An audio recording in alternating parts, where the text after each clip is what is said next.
Hello everyone, एक बार फिर आप सभी का स्वागत है इस यूट्यूब चैनल पर। और चैनल पर अगर आप पहली बार विजिट कर रहे हैं तो चैनल को सब्सक्राइब कर लीजिएगा।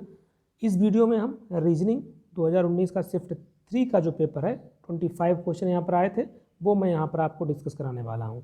ठीक है, तो इस वीडियो को पूरा देखिएगा और जो टेलीग्राम चैनल है उसको भी आप ज्वाइन कर सकते हैं, क्योंकि जो भी लेटेस्ट अपडेट हैं वो टेलीग्राम चैनल पर शेयर कर दी जाती हैं। तो चलिए हम वीडियो को शुरू करते हैं। तो सबसे पहला क्वेश्चन देखिए, रीजनिंग एबिलिटी में सबसे पहला क्वेश्चन आपका है, अंकिता एंड अल्पना विपरीत दिशाओं में चलना शुरू करती हैं। अंकिता 15 किलोमीटर और अल्पना 20 किलोमीटर चलती है। फिर अंकिता दाएं मुड़ती है और 20 किलोमीटर चलती है। तो सबसे पहला कंडीशन है अंकिता और अल्पना विपरीत दिशाओं में चलती हैं, तो एक ओरिजिन पॉइंट आप यहाँ पे मान लेंगे। इसके बाद इस तरीके से आपको फिगर बनाना पड़ेगा। ठीक है, इसको आप अंकिता मान लेंगे, ये जो है अंकिता है, और इसको क्या मानेंगे, अल्पना। ठीक, ये विपरीत दिशा में चल रही हैं, समझ रहे हैं ना। अब यहाँ पर एक क्वेश्चन आपके दिमाग में ये आ रहा होगा, आपने जो है विपरीत इस तरीके से क्यों लिया, ईस्ट वेस्ट। ठीक है, इस तरीके से विपरीत आपने क्यों लिया। आप ये भी तो ले सकते हैं, नॉर्थ एंड साउथ भी तो ले सकते हैं, ये भी तो विपरीत में आ जाएगा। बिल्कुल आपकी बात सही है। आप चाहे ये वाला डायरेक्शन लें, ईस्ट वेस्ट वाला, और चाहे नॉर्थ और साउथ वाला, दोनों से आपको आंसर सेम मिलने वाला है। ठीक है, मैं आपको यहाँ पर ईस्ट वेस्ट डायरेक्शन से लगा रहा हूँ, आप जो है नॉर्थ साउथ से लगाइएगा। ठीक है, आंसर आपको सेम मिलने वाला है। तो चलिए, ये कन्फ्यूजन था आपका, मैंने दूर कर दिया है।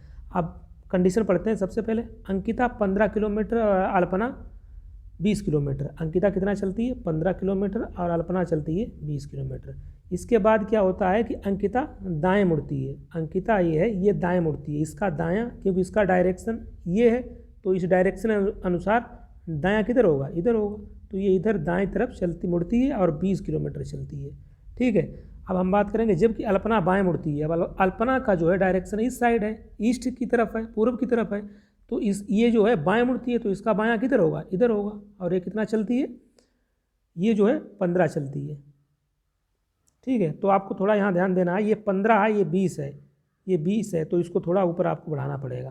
ठीक है, आपसे पूछा क्या गया है, गणना करें दोनों प्रारंभिक बिंदु से कितनी दूरी है। प्रारंभिक बिंदु आपका ए था, तो आपको ये कैलकुलेट करना है, दोनों प्रारंभिक बिंदु से कितनी दूरी पर है, ये आपको बताना है, ये वाला डिस्टेंस। तो अब आप सिंपल सा पाइथागोरस थ्योरम आप लगा के आसानी से कैलकुलेट कर सकते हैं, क्योंकि आपको पता है ये कितना है 15 किलोमीटर, ये कितना है 20 किलोमीटर। तो 15 का स्क्वायर क्या होता है 225, 20 का स्क्वायर क्या होता है 400। इनको जब ऐड करेंगे तो क्या आएगा 625, और उसका स्क्वायर रूट लेंगे क्या आ जाएगा 25।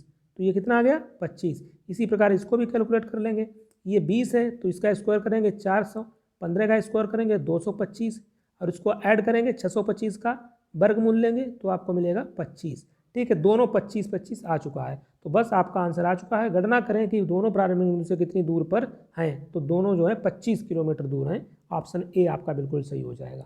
ठीक है, आई होप आपको क्वेश्चन समझ में आ गया होगा। चलिए नेक्स्ट क्वेश्चन की तरफ बढ़ते हैं।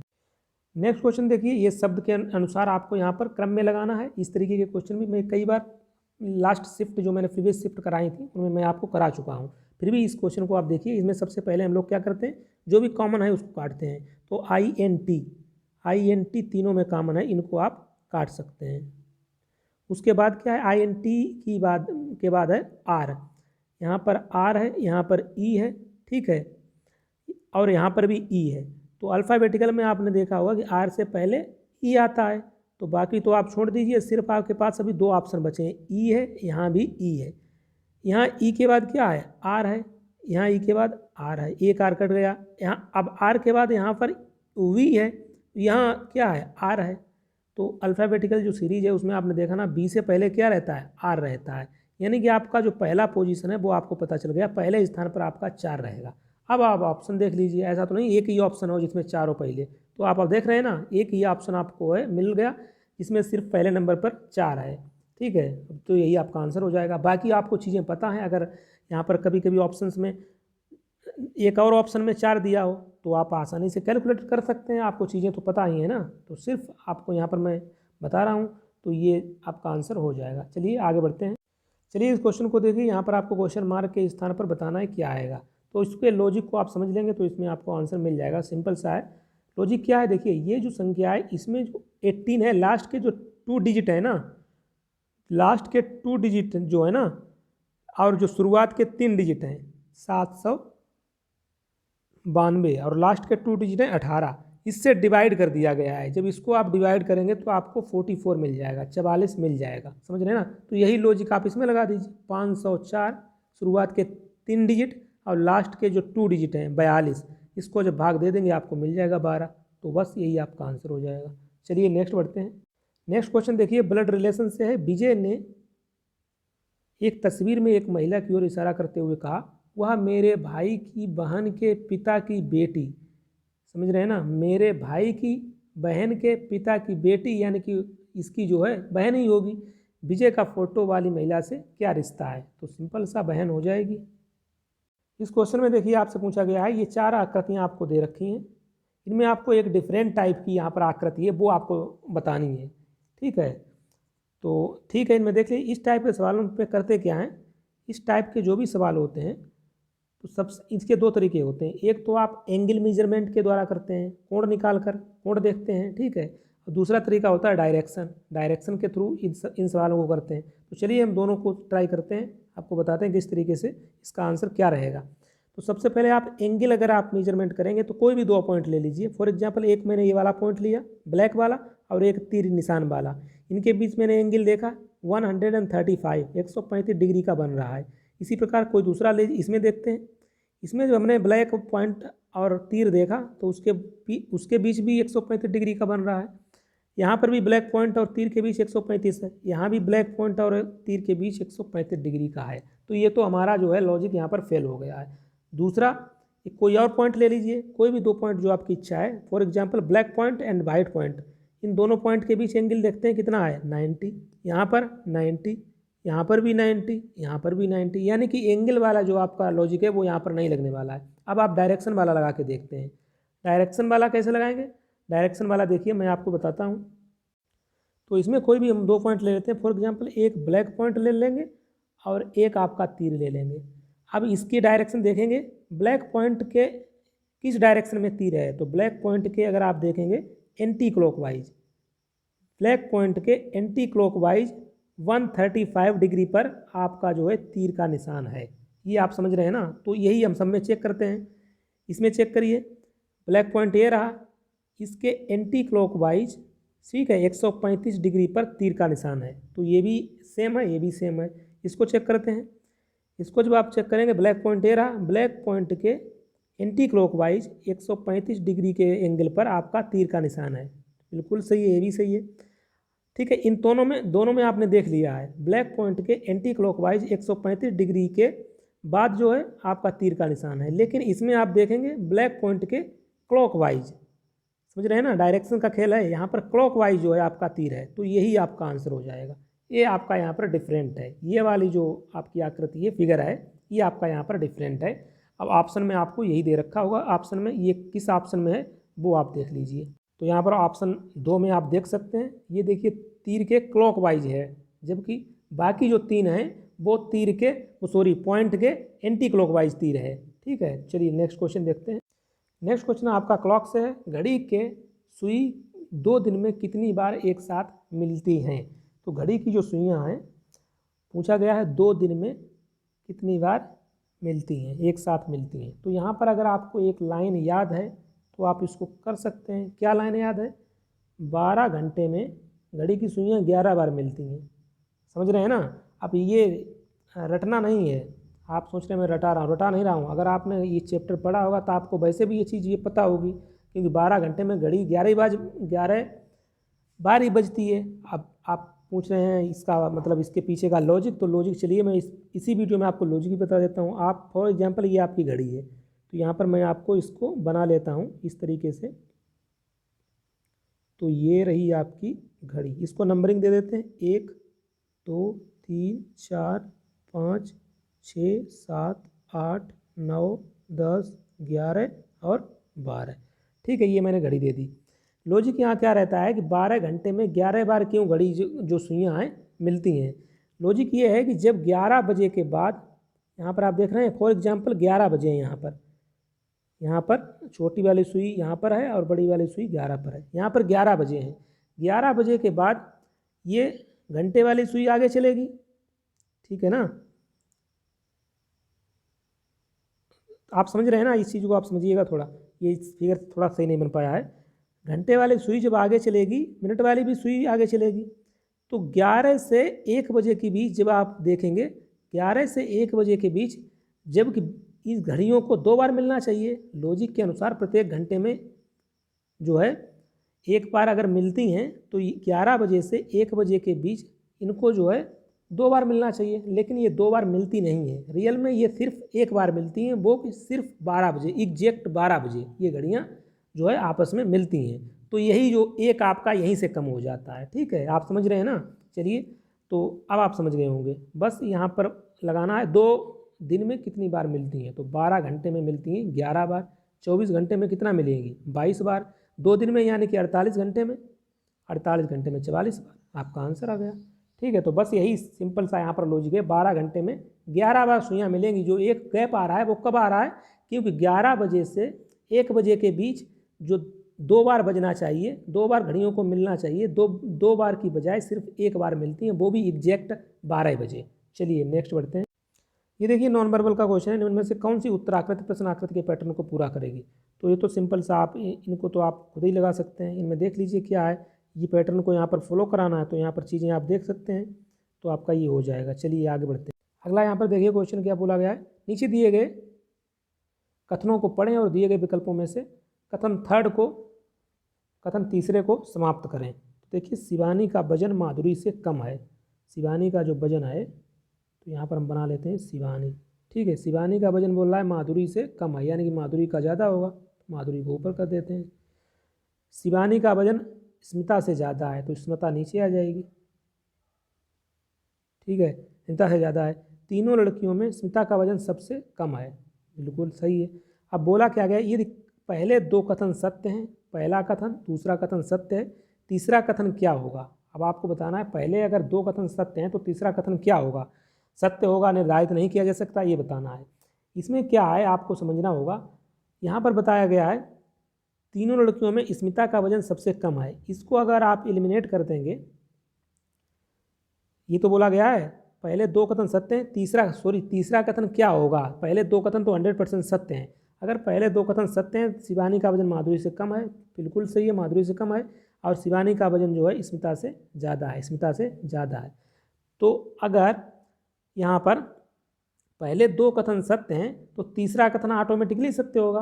आप समझ रहे हैं ना, तीन लड़कियों की बात की गई यहाँ पर, तो यहाँ पर अगर पहले 2 कथन सत्य हैं तो तीसरा ऑटोमेटिकली सत्य होगा। आप इस चीज़ को समझ रहे होंगे। तो बस सिंपल सा था ये क्वेश्चन। चलिए आगे नेक्स्ट क्वेश्चन देखिए। इस टाइप का क्वेश्चन एक प्रीवियस जो है शिफ्ट में भी, हर शिफ्ट में इस टाइप का क्वेश्चन आया है। ये रंगने वाला 27 सेंटीमीटर के एक घन के सभी सतहों को काले रंग से रंगा जाता है, फिर इसे 3 सेंटीमीटर के छोटे घनों में काटा जाता है। रंगे हुए घनों में से कितने घनों की केवल एक सतह रंगी हुई है।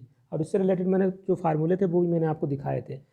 तो यहाँ पर सबसे पहले आपको यहाँ पर n की वैल्यू कैलकुलेट करनी होती है, क्योंकि फार्मूला तो जब तभी लगाएंगे ना जब ये ना आपको पता चलेगा। यहाँ पर क्या बोला गया है, रंगे हुए घनों में से कितने घनों की केवल एक सतह। एक सतह का फार्मूला क्या होता है, n-2 का होल स्क्वायर इंटू 6, ये होता है एक सतह का। अब n को कैलकुलेट करने के लिए क्या करते हैं, n के कैलकुलेट करने के लिए बड़े घन की भुजा यहाँ पर दे रखी है 27, छोटे घन की भुजा 3 से यहाँ पे काट देंगे, 9 आपको मिल जाएगा n की वैल्यू। बस 9 रख दीजिए, 9 में से 2 गया 7, यानी कि 7 का स्क्वायर गुणे 6, 7 का स्क्वायर हो जाए 49, और उसका 6 में मल्टीप्लाई कर दीजिए, 6 का गुणा कर दीजिए, आपके पास मिल जाएगा 294। ठीक है ना। तो सिंपल सा है, ये फार्मूले 2-3 हैं। चलिए मैं एक बार फिर आपको दिखा देता हूँ वो चीज़ें। देखिए ये मैंने आपको दिखाए थे पहले वाले वीडियो में। केवल एक सतह रंगीन पूछी जाती है तो n-2 का होल स्क्वायर इंटू 6, जैसा कि इस क्वेश्चन में भी मैंने यही अप्लाई किया है। 2 सतह अगर रंगीन हुई है तो n-2 इंटू 12, 3 सतह रंगीन हो तो हमेशा 8 ही रहता है, और कोई सतह रंगीन नहीं है तो n-2 का होल क्यूब। तो ये मैंने पहले भी मैं बार बता चुका हूँ, इस बार भी मैं आपको ये एक क्वेश्चन यहाँ से आ रहा है तो थोड़ा देख लीजिएगा इन जो फार्मूले हैं, क्योंकि सिर्फ फार्मूला बेस्ड है। आप इनको एक याद कर लेंगे तो डायरेक्ट n की वैल्यू तो आप निकाल ही लेंगे। n की वैल्यू कैसे निकालते हैं, बड़े घन की भुजा अपन छोटे घन की भुजा। चलिए इसमें देख लीजिए क्या बोला गया है, संख्याओं अक्षरों का चुनाव करना है। यहाँ पर क्वेश्चन मार्क के स्थान पर बताना है। जिस प्रकार इन दोनों का रिलेशन है उसी प्रकार यहाँ पर आपको बताना है। तो सुझाव आदेश, यानी कि जब सुझाव आ जाता है तो उसके बाद क्या होता है, आदेश दिया जाता है। आप समझ रहे हैं ना, सुझाव देने के बाद आदेश दे दिया जाता है। जैसे आप इसके एग्जाम्पल के तौर पर एनटीपीसी को ले सकते हैं। एनटीपीसी की जो समिति बनाई गई थी, उसने जो भी रिकमेंडेशन दिए हैं, जो भी सुझाव दिए हैं, अब उसका नेक्स्ट स्टेप क्या होगा, अब उसका नेक्स्ट स्टेप होगा जो भी हमारे देश में आरआरबी हैं उनको आदेश देना, उनको आदेश दिया जाएगा। तो सुझाव के बाद आदेश। अब इसी प्रकार इनमें देख लीजिए कौन सा सही रिलेशन है। फिलहाल में आप डायरेक्ट देखिए इसमें आंसर में योजना के बाद नेक्स्ट काम क्या होता है, योजना को उसको लागू कराना। तो इसका यही सही बैठ रहा है। ठीक है, तो चलिए आगे देखिए। इस क्वेश्चन में क्या पूछा गया है, निम्नलिखित प्रश्नों में से दिए गए विकल्पों में से उस सही विकल्प को चुनिए जो दिए गए सेट से समानता रखता है। तो यहाँ पर आपको बताना है कौन सा सेट है जो इसमें समानता रखता है। क्या दे रखा है, बंटू, खासी, माओरी। तो अगर आप देखेंगे तो आपको समझ में आ गया होगा, ये सभी आदिवासी समूह हैं। बंटू कहाँ का है, बंटू जो आदिवासी समूह है ये अफ्रीका का है। इसी प्रकार खासी का, तो ये तो आपको पता होगा, गारो खासी जयंतिया हमारे देश में मेघालय की ये जनजातियाँ हैं। इसी प्रकार माओरी भी आपको पता होगा, न्यूजीलैंड जीके में पढ़ा होगा। तो ये सभी आदिवासी समूह हैं, जनजातियाँ हैं। चलिए नेक्स्ट क्वेश्चन यहाँ पर क्या बोला गया है, कथन दिया गया, निष्कर्ष आपको निकालना है। तो सबसे पहले कथन को आप पढ़ लीजिए। संविधान में इस संशोधन के बाद 14 वर्ष से कम उम्र के किसी भी बच्चे को किसी भी कारखाने या खान में या किसी अन्य खतरे वाले रोजगार में नियोजित नहीं किया जा सकेगा। ये जो है कथन आपका है। निष्कर्ष इसमें क्या दे रखा है, आप पढ़िए यहाँ पर। इस संशोधन से पहले 14 वर्ष से कम उम्र के बच्चों को कारखाने या खान में काम करने के लिए नियोजित किया जाता था। बिल्कुल निष्कर्ष सही है, क्योंकि पहले 14 वर्ष से कम उम्र के बच्चों को कारखानों में नियोजित किया जाता था, तभी तो ये संविधान संशोधन लाया गया। समझ रहे हैं ना। सेकेंड देखिए, नियोक्ताओं को अब इस संविधान संशोधन का पालन करना पड़ेगा। बिल्कुल करना पड़ेगा। यहाँ पर दोनों निष्कर्ष आपके अच्छे से अनुसरण कर रहे हैं। चलिए आगे बढ़ते हैं। अगला देखिए, यहाँ पर क्वेश्चन है, ग्रेगोरियन कैलेंडर के अनुसार 400 वर्षों में कितने लीप वर्ष होते हैं। लीप वर्ष आपको पता है, जो साधारण वर्ष होता है उसमें कितने 365 दिन होते हैं, और लीप वर्ष में होते हैं 366 दिन। अब इनको लीप वर्ष को कैलकुलेट कैसे करते हैं, बस 4 का भाग देते हैं। 4 का भाग जिस वर्ष में चला जाता है वो लीप वर्ष हो जाएगा। और अगर शताब्दी आपको फाइंड करनी है वो लीप वर्ष है कि नहीं है, उसमें 400 का भाग देते हैं। शताब्दी में 400 का, ये आप फैक्ट याद रखिएगा, शताब्दी में 400 का भाग देंगे तभी आपको पता चलेगा कि वो लीप वर्ष है, लीप शताब्दी वर्ष है या नहीं है। और साधारण जो वर्ष होते हैं उनमें आप 4 का भाग देके बता सकते हैं कि ये लीप वर्ष है कि नहीं है। बस अब आपको यहाँ पर बोला क्या गया है, ग्रेगोरियन कैलेंडर का 400 वर्षों में कितने लीप वर्ष होते हैं। तो 400 वर्षों में कितने लीप वर्ष होते हैं, इसके लिए आपको एक लाइन याद होगी, अगर आपने ये पढ़ा होगा याद होगी, सिंपल। ये बताइए 100 वर्ष में कितने लीप वर्ष होते हैं। 100 वर्ष में कितने लीप वर्ष होते हैं, आप कहेंगे ये तो हमें पता है, 24 लीप वर्ष होते हैं 100 वर्ष में। बिल्कुल सही बात है। तो 400 में कितने हो जाएंगे, 400 में आप कहेंगे कि 4 का आपने मल्टीप्लाई इधर किया, 4 का इधर मल्टीप्लाई करेंगे, यानी कि 96 लीप वर्ष होंगे। बिल्कुल सही बात, 96। लेकिन ये 400 भी आपको ध्यान रखना होगा, ये 400 लीप वर्ष बन गया है। 400 लीप वर्ष है, लीप शताब्दी वर्ष है, थोड़ा मैं मिस्टेक कर रहा था। 400 लीप शताब्दी वर्ष है। अब इसको ये आपको बताना है, ये लीप शताब्दी वर्ष कैसे आपको पता चला, क्योंकि मैंने अभी बताया था, लीप अगर शताब्दी वर्ष को अगर आपको बताना है ये लीप शताब्दी वर्ष है या नहीं है, तो आपको 400 से डिवाइड करना पड़ेगा। तो 400 से इसको डिवाइड करेंगे तो ये भागा जा रहा है, डिवाइड हो रहा है, यानी कि ये लीप शताब्दी वर्ष है, तो इसमें एक और आपको ऐड करना पड़ेगा। तो आपके टोटल 97 जो हैं आपके लीप वर्ष होंगे 400 वर्षों में।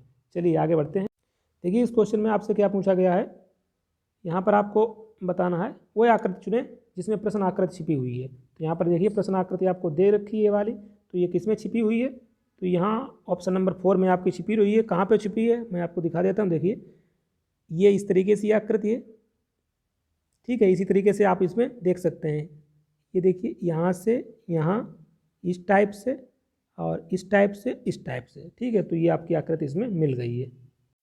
इस क्वेश्चन में वो क्या बोला गया, दिए गए विकल्पों में बेमेल आपको विषम, आपको यहाँ पर विषम का निर्धारण करना है।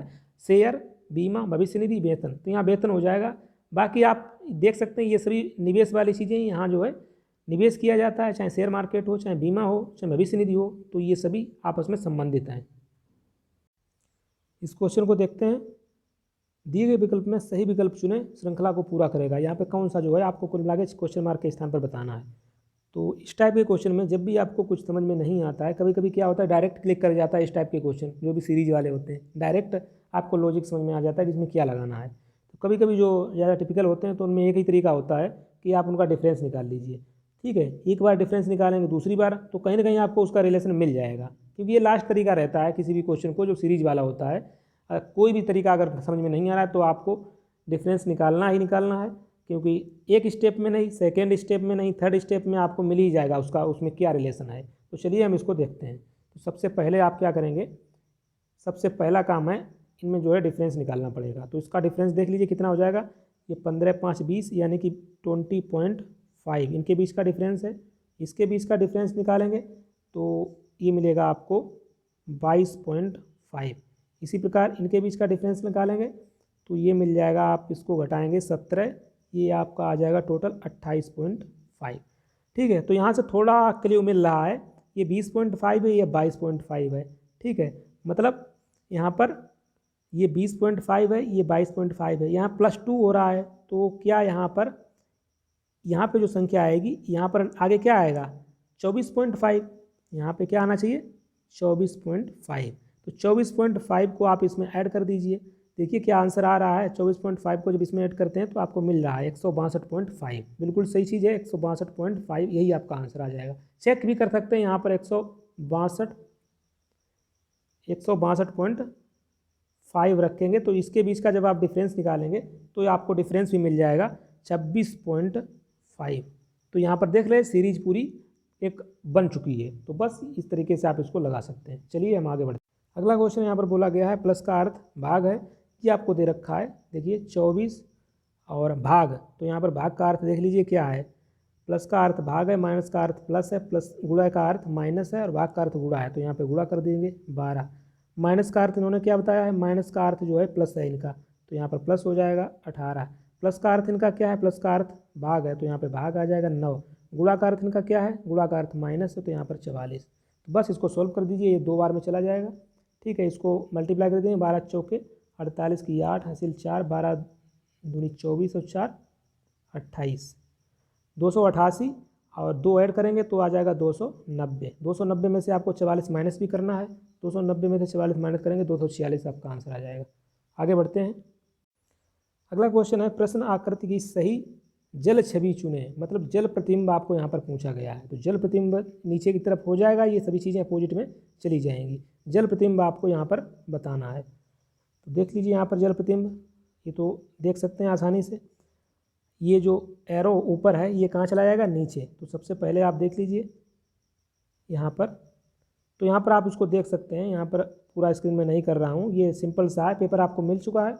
और नॉन वर्बल के तो आप लगा ही सकते हैं, इनको बताने की ज़रूरत भी नहीं है।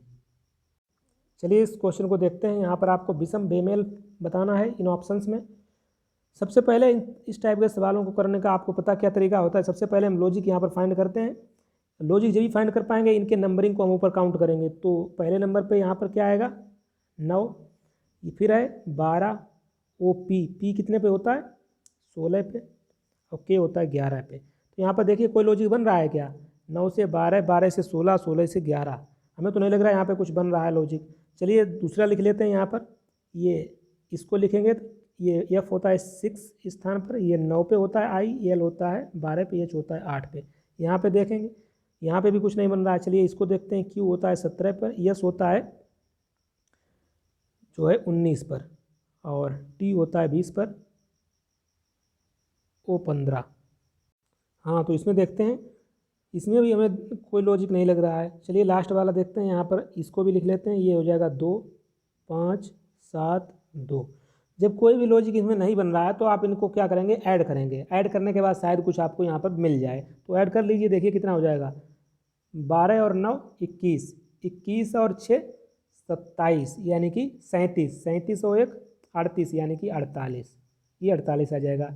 9 6 15, 15 2 17, 27, 27 और 8 35, ये 35 हो गया। इसको ऐड करेंगे 5 2 7, 7 7 14, 14 2 16। ठीक है, अब इसको ऐड कर लीजिए, 19 और 7 26 यानी कि 36, 36 और 20, 36 10 होता है 46, फिर 10 56, 56 और 5 कितना होगा 61, हो जाएगा टोटल 71। यहाँ से आप इसको लगा सकते हैं। देखिए बाकी में देखेंगे, ये एक प्राइम नंबर है 71, एक अभाज्य संख्या है, और बाकी आप देख रहे हैं ये जो है भाज्य संख्याएँ हैं, 48 हो चाहे 35 हो चाहे 16 हो। तो 71 वाला आपका आंसर होगा ये वाला। ये कौन सा था? ये वाला था। ठीक है, तो इस तरीके से आपको ये लगाने होते हैं, क्योंकि कुछ टिपिकल चीज़ें आ जाती हैं जिनमें आपको जो भी लॉजिक हैं सभी को आपको अप्लाई करना होता है, फाइनली आंसर आपको मिल जाता है। चलिए क्वेश्चन को देखिए। ये आपको दे रखा है एक शब्द, ऐसे कितने अक्षर समूह हैं जिनके बीच में शब्द में अक्षरों की संख्या उतनी है जितनी अंग्रेजी वर्णमाला में होती है। तो ये भी मैं प्रीवियस में बता चुका हूँ। चलिए एक बार फिर देख लेते हैं।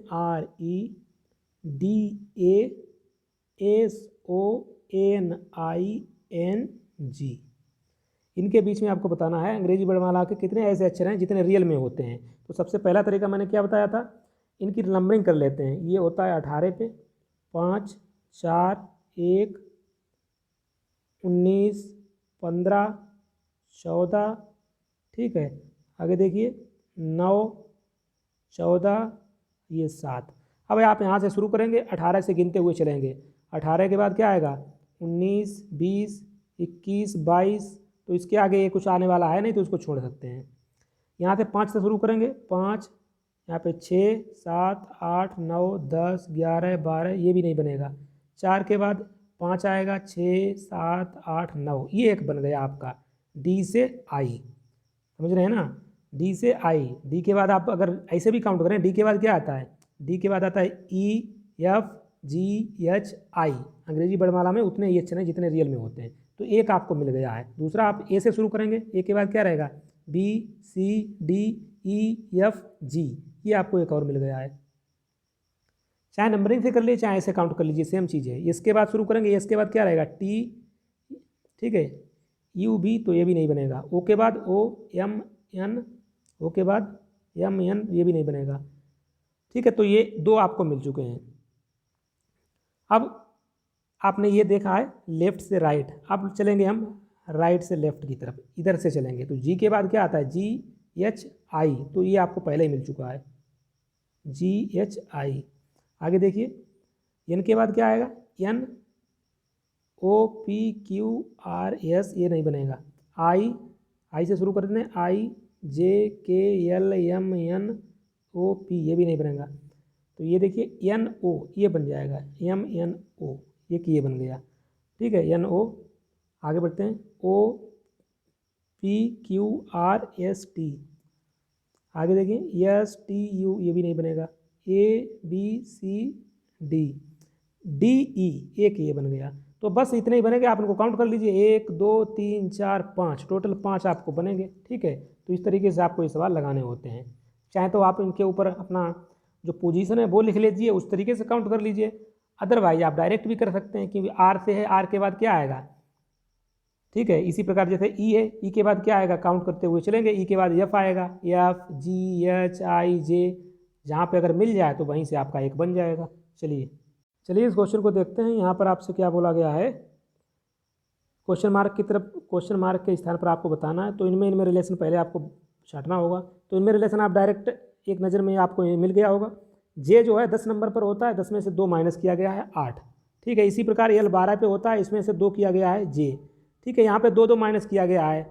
इसी प्रकार एस जो है 19 पर रहता है, और जब 19 में से आप 2 माइनस करेंगे तो आपके पास 17 बचेगा, यानी कि क्यू रहेगा। मतलब लास्ट में आपका क्यू होना चाहिए। तो ऑप्शंस में ट्राई करते हैं। ऐसा तो नहीं कोई एक ही ऑप्शन है जिसके लास्ट में क्यू हो। आप देख लीजिए ऑप्शन में सिर्फ एक ही ऑप्शन है जिसके लास्ट में क्यू है। तो बस आपको आंसर लगा के आगे बढ़ना है। अब यहाँ पर PhD थोड़ी नहीं करनी। ठीक है, तो इसको देखते हैं। यहाँ क्वेश्चन मार्क के स्थान पर आपको बताना है। तो देख लीजिए यहाँ पर क्या है, आप लॉजिक समझ गए होंगे। यहाँ पर 2 माइनस किया गया है। देखिए जे होता है 10th प्लेस पर, इसको 2 माइनस करेंगे तो ये आ जाएगा एच।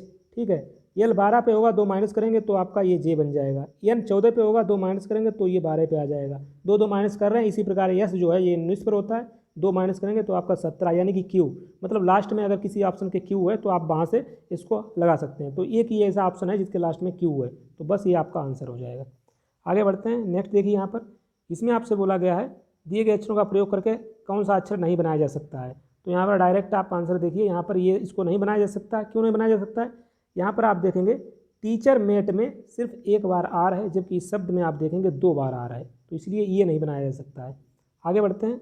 आगे यहाँ पर आपसे क्या बोला गया है? दिए गए विकल्प में सही विकल्प आपको यहाँ पर चुनना है। तो क्या रहेगा इसका लॉजिक? यहाँ पर आपको क्वेश्चन मार्क के स्थान पर बताना है। तो चलिए हम देखते हैं। तो यहाँ पर आप देख सकते हैं, आपको लॉजिक समझ में आ गया होगा। 3 से 21 कैसे बना है, 3 का मल्टीप्लाई आपने 7 से किया है तब 21 बना है। 21 से ये कैसे बना है, 21 में जब आप 6.5 का मल्टीप्लाई करेंगे तो आपको ये मिल जाएगा। मतलब 0.5 को आपको डिक्रीज करते हुए, कम करते हुए चलना है, ठीक है। उसके बाद इसमें मल्टीप्लाई किससे करेंगे, इसमें आप 6 से करेंगे, ठीक है। अब इसमें मल्टीप्लाई 5.5 से, 5.5 से मल्टीप्लाई करेंगे, आपका आंसर मिल जाएगा। चलिए आगे बढ़ते हैं। आगे क्या बढ़ते हैं, यही लास्ट हमारा क्वेश्चन ही था।